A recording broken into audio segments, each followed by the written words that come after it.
gotcha. What's everyone? A little bit more emphasis on the what's that? What's everyone? Thank you. What are you? Are you here? Are you there? Are you everywhere like Everywhere. Jess has been? Oh my God. And you're not done yet. You're going to more know. places. Listen, I scheduled these trips when I was a very different person. I was like 2 glasses of wine in. I was You were very hot mess, motivated. Jess? Yes. Hot mess, Jess. I was like, yes, we're traveling at the beginning of the year. We're just going to do everything. I still can't train. Why sit at home and be sad? I'm going to get out and do Were stuff. you doing the leg thing when you were booking all these trips? Like just on your phone like, yes!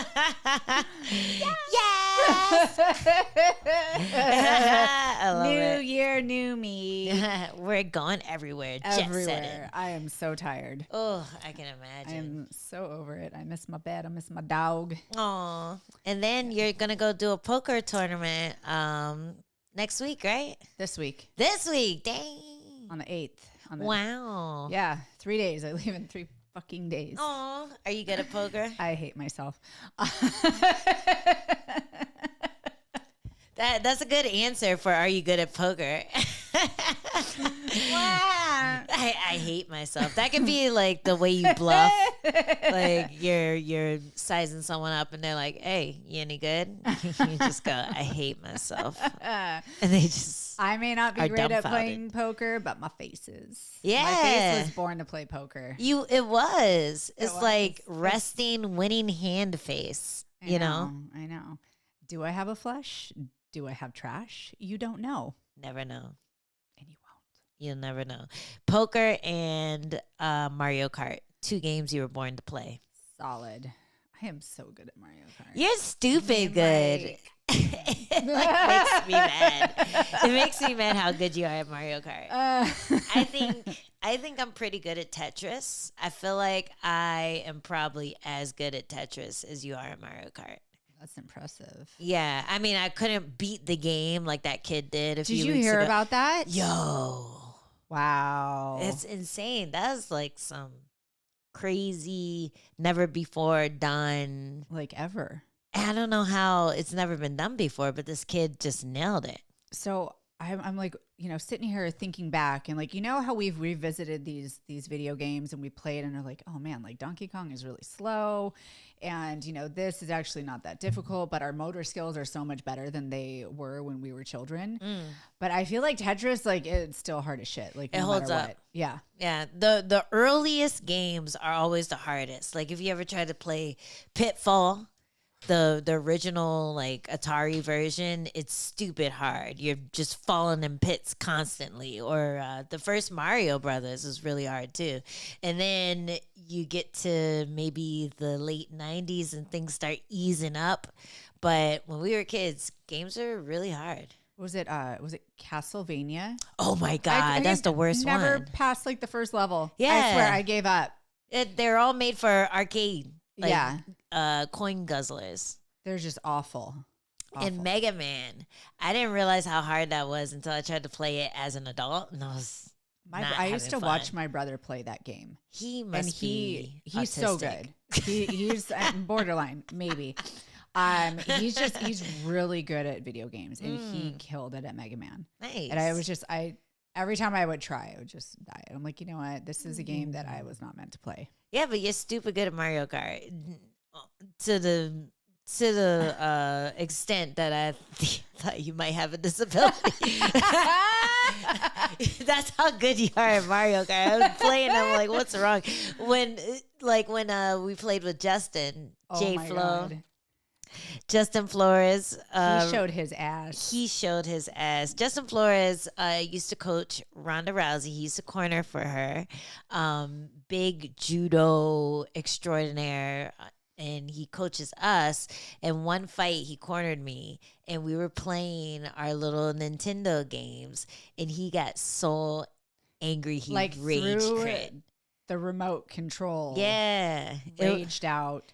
Threw a fit, started cussing, and this is like a pretty chill dude. Like he like perma-stoned, kind of chill. Perma-stoned, very into Japanese culture, which is probably why he got so upset because Nintendo hey, he let his people down, Yeah. his adopted people down because he's not Japanese, but he's very into the culture, and let this little Italian American biatch beat him in Mario Kart. How does that happen?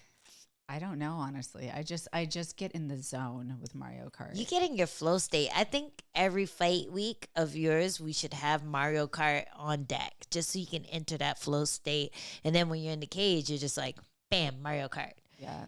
Get the turtle. Get the Throwing them red turtles. Yeah, get the box. Getting that star, knocking them out. Killing them with bananas. I've never seen a girl as good with a banana as this one. You know what? People are not always so lucky to find their talents, early in life. And I'm just really happy that I know what mine is. Yep. Yeah. Banana. Yep. Banana talents. Mm-hmm. Well, on that note, did you get to watch the fights with all your traveling and bustling around? Of course I make time to watch the fights. So professional. I mean, come on. So professional. You know what? When I was in Tulum at, the bar lounge place, like vibing out, I was editing stuff. I was wow. very productive. Wow. Yes, Look at I you. kept all my responsibilities. Good job. Yes, Good job. watched the fights. I got blocked on a few sites though, like I couldn't watch anything else. So I was fortunate that I could actually watch ESPN, and then this weekend I got to watch the fights as well. Nice. Because I was in the country. Nice. So yes, you want to talk about it? I think we should talk about it. Yeah. Yeah. Interesting stuff happened. Some interesting things. What'd you think about the main? Personally, I didn't really know much about the two guys fighting on the main event. I think they are the people that we have to talk about least. And we had that conversation, like as I'm watching the fights, everybody's like, do you know them? And I'm like, actually I don't, but I'm really glad that they don't either, because now I don't feel so bad. Nobody knows them. No. It's crazy, right? Because these guys have been killing it. If you look at their topology, they've been killing it. They've been knocking people out, beating big names. But I can't recall watching them fight. I cannot either. But I think the more exciting fight that we would like to talk about, or I would like to talk about, is Sonato Moicano and Drew Dober. Yeah. And not just the fight, but the post-fight speech. The post-fight speech That was is like insane. in my notes. Yes. But we can talk about the fight before if you want to. Yeah, let's talk about the fight. Sure. I don't even remember what happened. Drew Dober had some good moments. He actually had a really nice, it was like a lateral throw. That put Moicano on his back, and he started capitalizing for that round, but he tried it again in the third, and it actually lost him the fight. Yeah. It's like, that's one of those things where if you hit something, you time it really well, it's kind of one of those throws in those moments that you probably won't be able to repeat, because at that level, people are going to be able to make the adjustments, and Moicano did. He just kind of let him fall off, capitalize, and I really think that solidified the win for him. Mm-hmm. Yeah, you kind of need that forward pressure to hit the lateral throw and really make it work, right? And so when it happens the first time, it's kind of like a whoopsie, you let them fall into your trap. The next time, they're going to see the leaves on top of the pit. They're going to see that, okay, this guy's going to try this thing again. You can almost bait them into going for that and then basing out and staying on top. So good job to Moicano. Dude, he is insane.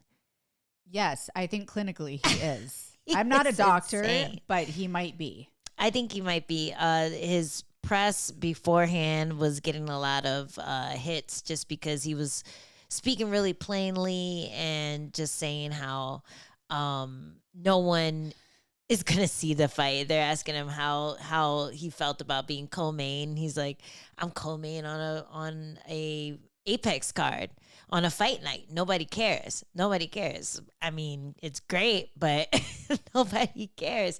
And it's like, who manages this guy? Yeah, you kind of want to be a little better at dealing with the hype in your fight. Yeah, promoting yourself, promoting the company you work for.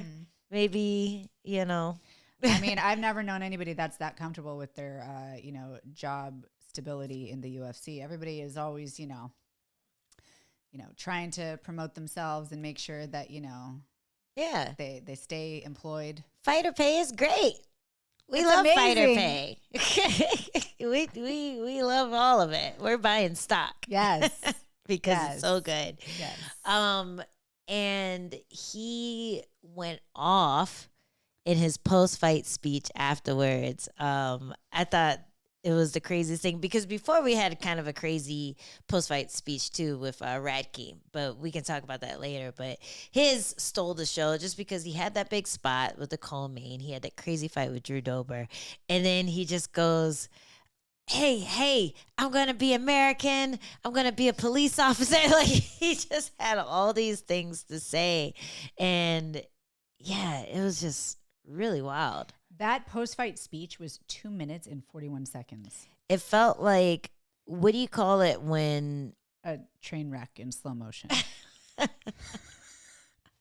what you call it. What do you call it when someone gives you a word and you just have to say the first thing that comes to your mind? Oh, word association? Word association. It felt like that. He was just going from one thought to the next with no filter, no rhyme or reason. He just had a lot of things to say, and he was going to say it right then and there. I feel like he just, I know he obviously speaks English, but it almost felt like he had just learned and was just like saying all the words. A genie snapped his fingers and suddenly he could speak English. Yes. And he was very excited. I thought he was going to announce that he was running for office next. Oh, man. I feel like maybe that's next. I feel like that was in the post-fight presser that I missed. I wouldn't be surprised. He's almost got his green card, as he said, or he has his green card. He's working on citizenship, I believe. Yeah, something about having it for 3 years. Yeah. He's going to be a citizen. He loves America. He wants to be a policeman. Gave props to his 62-year-old father. Yes, that was the other part. Oh my God, having a baby, how to forget. and then told everybody that he's going to go home and impregnate his wife. Yeah, which so is he can be like his dad. I'm kind of pissed off because that was my whole plan for winning the belt. I was like, I'm gonna get the belt. I don't care how old I am. I'm gonna get the belt. Then that night, I'm laying the seed for the baby. Or I'm not laying the seed. My husband's laying the seed, but I'm making that pass so that I can hold on to the belt as long as possible. You've thought about this. This is First mom champ. Evil genius. Hey, there you go. Not genius. first, but one of the few mom champs now that everyone's done it in every way possible. Yeah, it was really interesting. And I think that's like, it's not an isolated incident. I haven't seen his previous post-fight speeches, but I feel like it's pretty like on brand. Okay. So I feel like I want to like go back and, just see what he has to say. I do love a crazy fighter, especially a crazy Brazilian. Something about that. There's something special about it. Like they are their own brand of crazy and they do it really well. Like nobody can compete with that. No. What kind of person, what country can compete with the crazy of Brazil? It's really hard to put up there. Like, and I feel like there's also something endearing about it as well. Like yeah. It's likable. Mm-hmm, mm-hmm. Like I don't think he lost fans because of this. No, not at all. Not at all. Maybe on the PR team, he lost a few fans. Oh. He tries like, no, stop it. But he is definitely a character that I want to see fight more often just because he's so gritty. He's so good at what he does. And he makes it entertaining afterwards. Yes. More of that. More crazy Brazilian, Go please. for it, Moicano. I'm Yeah. here for it. I would vote for him. There were a lot of illegal blows, I felt like, on this card. Maybe only a couple, but I felt like they were really impactful. How so? Like they impacted the eyeball. There were a lot of eye pokes. There were a lot of eye pokes. Nasty ones. I actually met what is his first name? Pogues. Jamal Pogues, I think. Yeah. I met him in Tulum when we went last year. And this poor guy he got eye poked so bad. He was on the ground, slapping, punching the canvas. You could tell it was a really bad eye poke. And luckily for him, he only had a minute left of the third round. He finished out the fight and was able to get the win. But that happened to two different guys, same moment of the fight, last minute of the third round. And I don't know.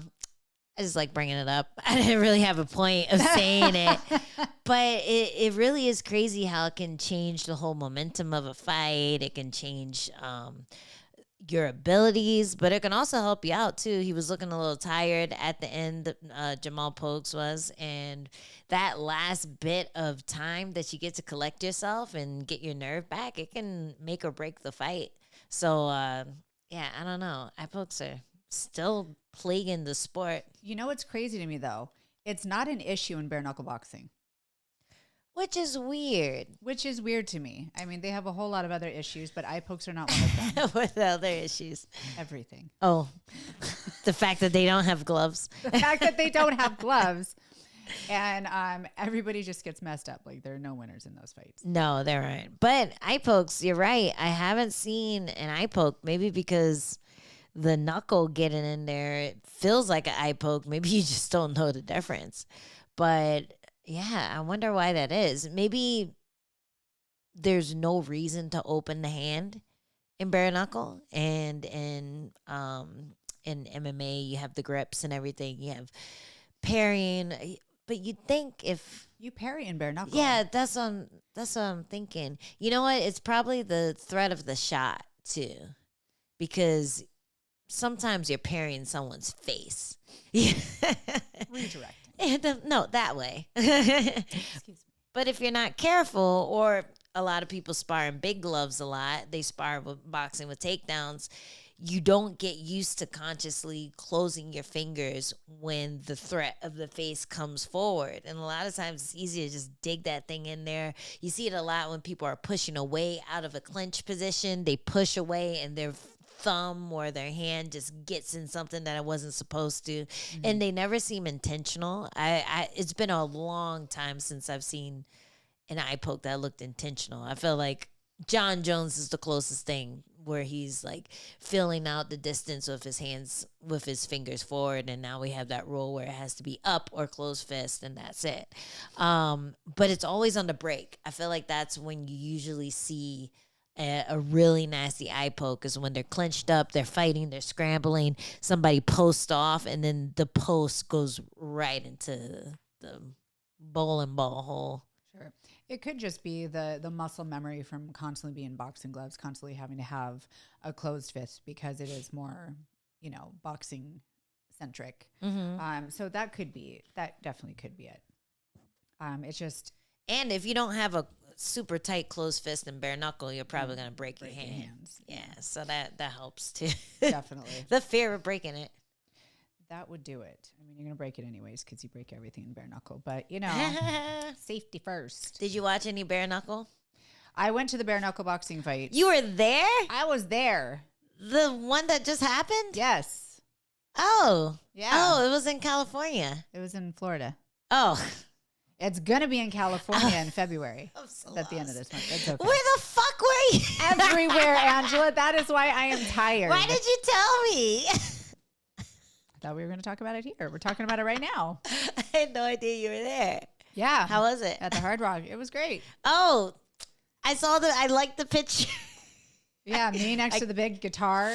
I did not know that's where the fights were. Yes. I wasn't paying attention that hard until the final fight. The final fight was pretty nice.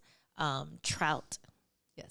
The main guy, he did a real nice counter that we've actually kind of been working on it in class, slipping outside and then getting around the back, kind of grabbing the back of the person's hip and coming around and punching them when they're not looking. He pulled that off so well. Normally I go for the MMA fighter versus like a traditional boxer in bare knuckle. I feel like they always have the advantage, but and people were asking me like, "Oh, who do you think is winning?" I was like, "Oh, wait a minute, he's the one who fought Diego Sanchez." I was like, "Yeah, he's winning, like hands out." He has a really great style for bare knuckle. Yeah. And he has so many boxing fights. He has such clean technique, great movement, great footwork, head movement, like everything. It's just it really works for him. Whereas a lot of the other more traditional boxers, I feel like they're not as like gritty and physical as the MMA fighters, and that gives the MMA fighters the advantage. Yeah. Yeah. Our girl Beck was saying how technique doesn't always get you to win bare knuckle because there's so much that gets through. One sloppy punch can do way more damage than a precise jab. It's just a different sport. So to see a boxer adapt better than an MMA fighter is always kind of interesting. You wonder how they would have done in MMA when the boxers are able to adapt. But a lot of times it's just people who are just good at fighting. They're just good at being violent and figuring shit out on the spot and going with the flow and using the rules to their advantage. And he does that really well.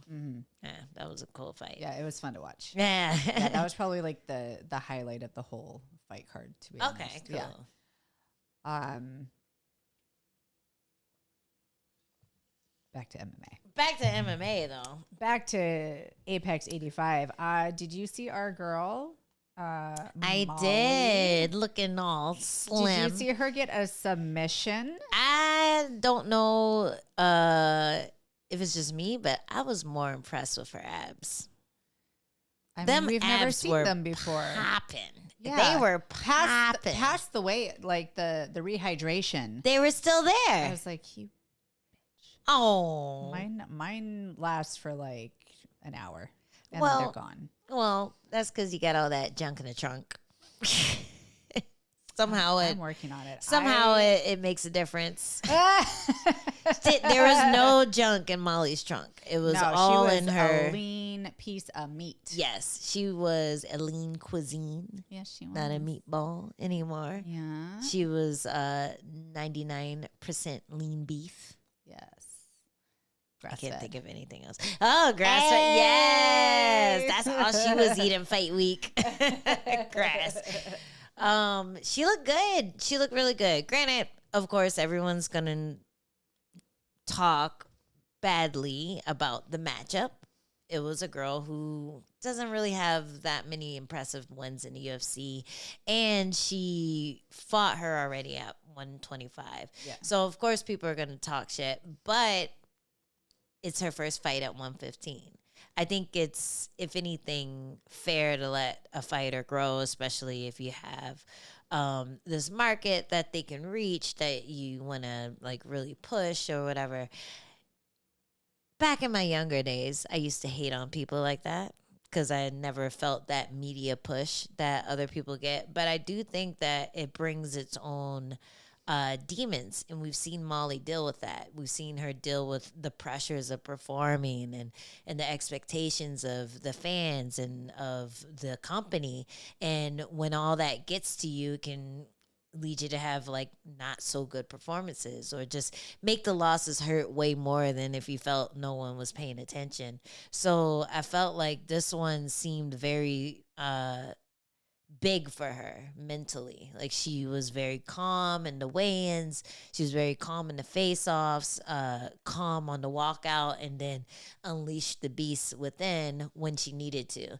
And it was really cool to see someone just mature mentally like that. I think she took her losses and she went back to where she needed to learn and grow. And I think she took it as an opportunity to learn and grow and reinvent herself. And I think that is always impressive for somebody like in any sport, but especially competing at this high level where the margins get like narrow and narrower as you go up the ladder. So I thought it was impressive. I was really happy for her because she's a really hard worker. It's just really hard being in the spotlight and trying to like reinvent yourself and develop yourself. Yeah, good job, Molly. Yeah. And she was looking beastly at 115. So I'm excited to see who she gets matched up against next. If she's able to bring in that same discipline. It seemed like it was a tough road to 115, but I think once you get there, it's probably easier the second time around. But you never know until like time Well, allows. if you did it the right way. I mean, I remember Zoila Frosto in the Bellator tournament. She made the weight, and she's a natural 125er. She's a natural, like, pretty big girl. And the way she cut weight devastated her body. She was never able to defend that belt. She was never able to make the weight again. Her body just completely freaked out on her. And that's what can happen if you don't cut weight well and you're trying to make weight consistently. So I have confidence in the UFC PI team that they'll, they did it the right way. They're going to keep her on the right track, because cutting that much weight can be really challenging to your system if that's not what it's meant to do. I'm like, scared? Every time it moves, I think it would be better off of the coaster. Oh, well, I don't want to. What are you saying? Stand the table. I'm done. We gotta watch out for the electrics. Yeah, I think nowadays, because that was when 2010 maybe. Nowadays we have all these resources where people are mindful of gender too. They're mindful of things that women have to go through in order to make weight consistently. We have more body fat. We have menstrual cycles. Oh, don't talk about it. And all that stuff counts when it comes to ounces. And when you have to get rid of every single ounce and make sure you're still an athlete and a monster when you get in the cage, it's a science experiment basically. So it seemed like she did it the right way. Like, she didn't seem to lose any speed, any power. She still looked fit. She didn't look like saggy or flabby. Everything tightened up, and she looked like a little athlete in there. So I think it was a good move for her. She probably saw the difference, especially when she hit that single leg lift. I was like, oh, okay, DC. Okay. Wait, how easy was that compared to, like, what's her name? Stolyarenko or whoever it was that armbarred her. Like, that girl was a lot smaller, so she had a lot more pop when she tried to take people down, and it makes a huge difference with your confidence knowing that the person's your size. Yes. So used to moving those big bodies around. Now she's dealing with little baby bodies, little baby strawweight bodies. Yeah, so good job to her. She really had a great debut at 115, and we'll see what she can do with that going forward. And what I thought was kind of crazy was both of Molly's former flyweight opponents were on the card fought each earlier. other. Yeah. And then MMA Math did the MMA Math thing. The girl that Molly TKO'd ended up beating the girl that subbed Molly with an armbar. How crazy is that? Make sense. It don't make no sense. It never maths. It never maths. So she almost got armbar though. There was a brief moment where the armbar was locked in, and poor girl just didn't have enough time. But man, I was actually happy for the chick, even though she missed weight. But I was happy for the chick getting that TKO in the end, because she is weird. Like, her style is so weird. And I'm just like, how is this working? But it does. It's really, when you fight someone who is awkward like that, you don't know where the punches are coming. You don't know where the knees are coming. Her punches look like wacky, wavy, inflatable tube guy. But then she'll throw a perfect knee with a perfect right angle. You're just like, where did that come from? What is going on with this girl? But she was good. She gutted out that win, got thingy all tired from what was it? She had her in a triangle. She really gassed out on that and could barely walk after she stood up. And did you see the little ankle roll? I did. My ankles screamed for her. Your poor ankles have been through so much. They're like, no. Yeah, dude, I felt her pain. Yeah, don't sell out. Don't sell out on the triangle if you still got 2 minutes on the feet. Ooh. That's a hard one. Shake them out first. I've done that before. I've sold out on the triangle, And luckily for me, the bell rung. And as I got up, my legs were so wobbly. Like I felt like I couldn't feel the canvas. It's crazy how that feels. I think that was the fight where I shook out your legs. Yeah, it was. Yeah. We know what this is like. Good old Jess, always knowing. Yep, you gassed out, didn't you? Them legs aren't doing shit right now. Wait until 2 minutes into the next round to throw a head kick. I'm just saying. Hands. Move the hands.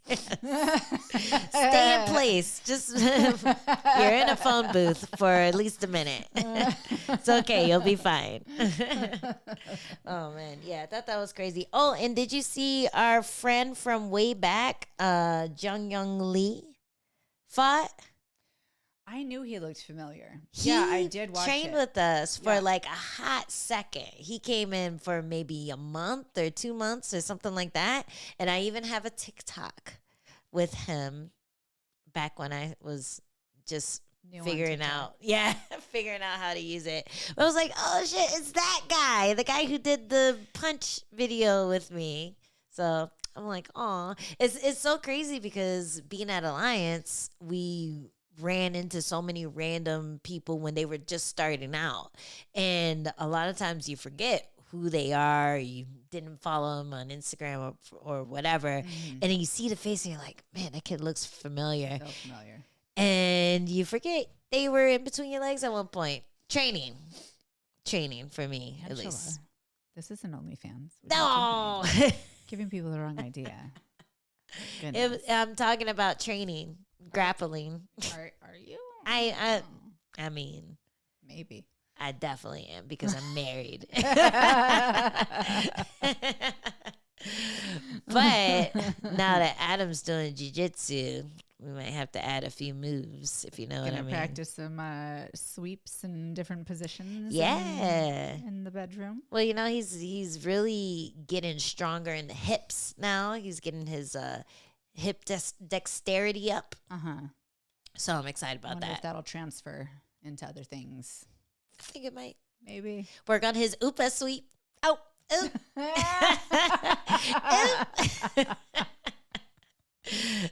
Just giving him special requests, like going up to the professor and like, hey, can you guys can you work on this, please? Can you work on that pass that Alima did on the video? Oh my god.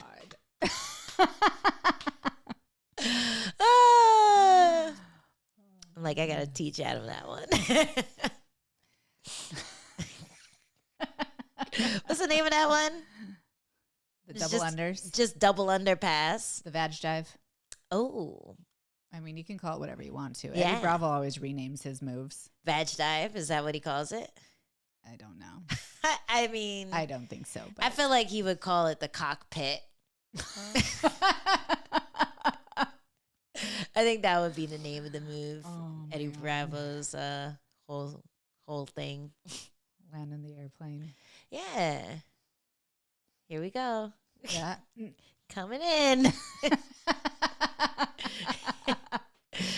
Anyway. Yeah, like but yeah, what I was saying was you meet all these guys and then they end up in the UFC or doing something big with the sport. We talked to Lerone Murphy. He was an amateur when he came through to Alliance, and when he got to the UFC, I didn't realize he was only an amateur when we met him. But yeah, now he made his way into the UFC, and make sure to check out that interview. We got to talk to him for a little bit on our YouTube channel and on UFC Fightpass. It's on both. Listen to them all. Oh, and that's the other big news. We got cited for the first time. Oh my gosh. MMA source. What was it called? MMA Junkie? MMA Junkie.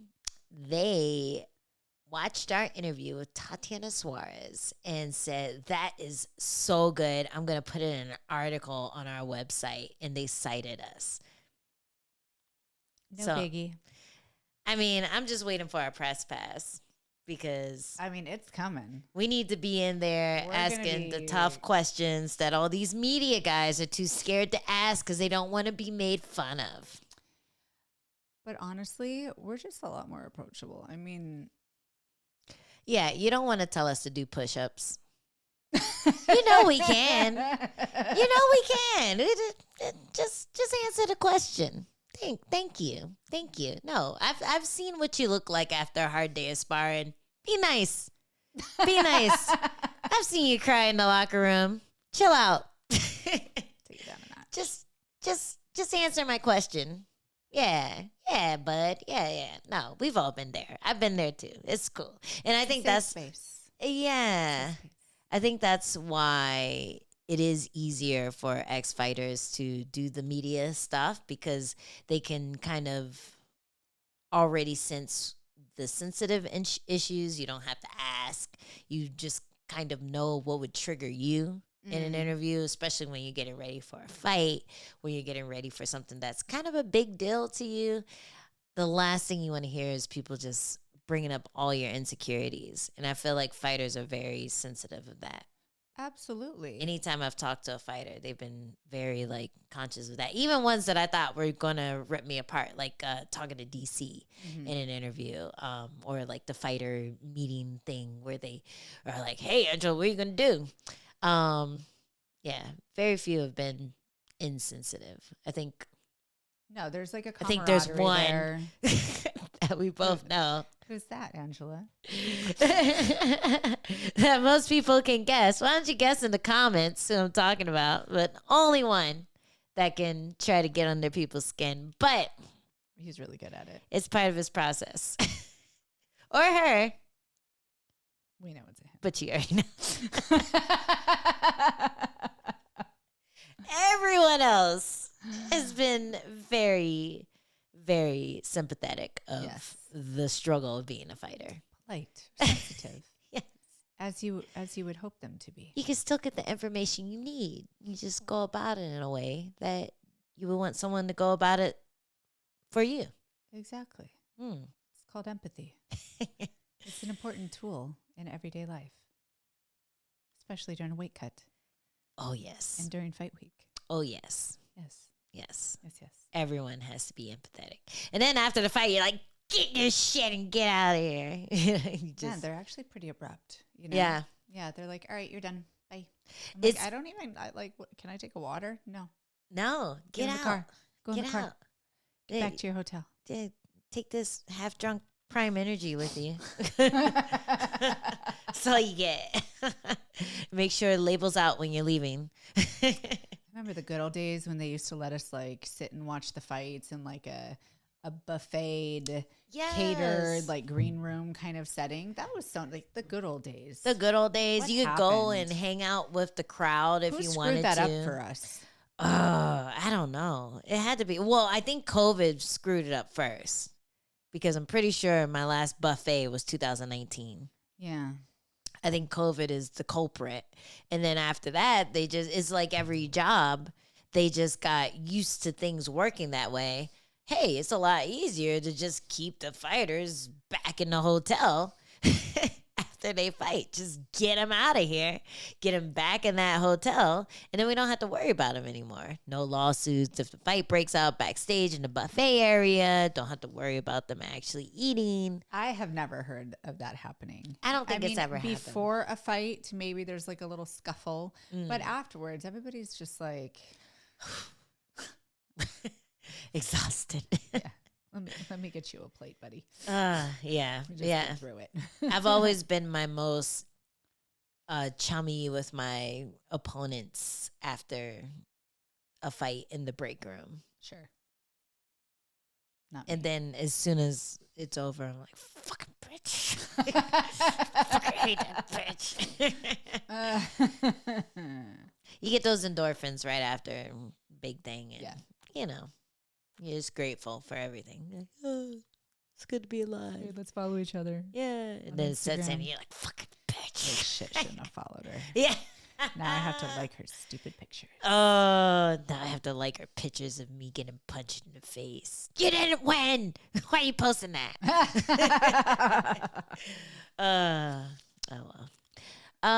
Yeah. What else do you want to talk about? Well, we have stuff to come back to after our break, actually, because we're gonna go ahead and skedaddle to our exclusive content portion of the show. All if you want right. to join us, you can. If not, we'll talk to you later.